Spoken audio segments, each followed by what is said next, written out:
So, ngayon is magmi-makeup kami.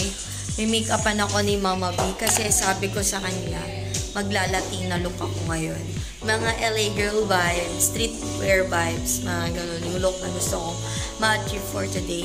And, ayan, pupunta kami sa next room kasi doon kami mag-aayusan. So, hintayin nyo na lang kung ano yung magiging after ng look natin. So, ito yung before natin. So, actually kasi, may makeup na talaga ako.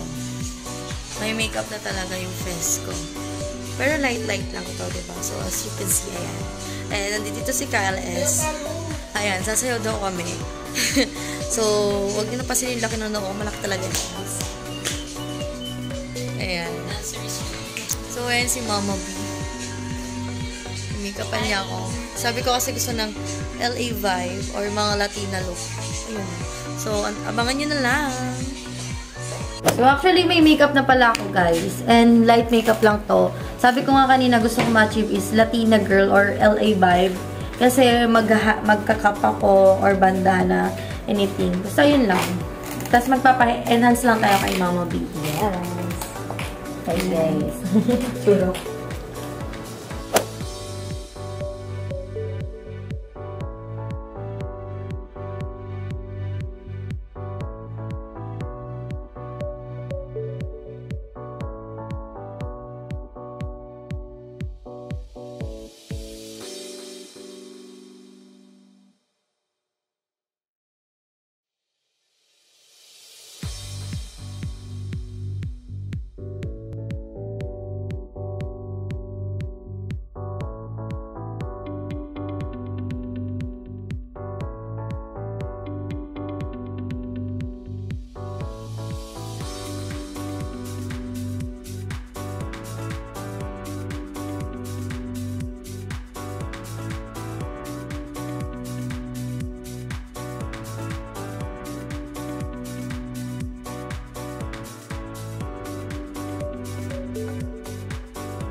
Ito pa lang yung right eye. So, antayin nyo. Uy, habi yung ano kilay ko.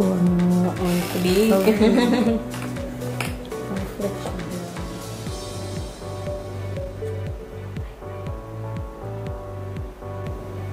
Ayan.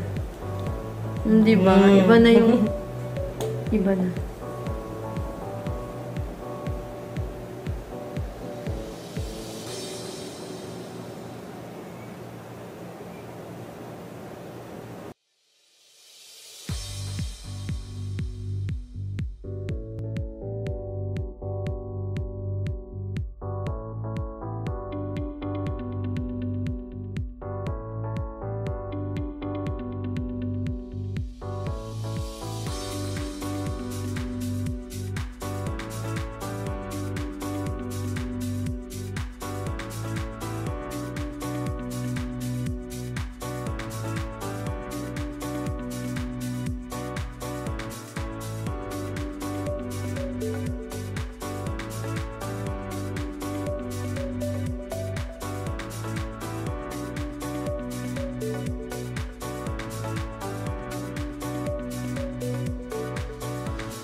nasasaktan pa.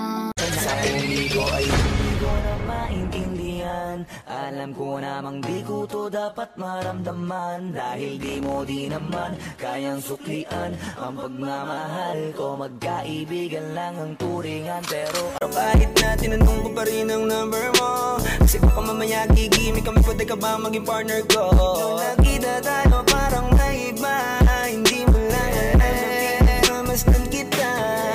Mas malakas ka pang uminom ng alang sa'kin, baby, kala ko ay joke. Bigla akong nagulat, kitang kita ko kung gaano ka kagrabe umipak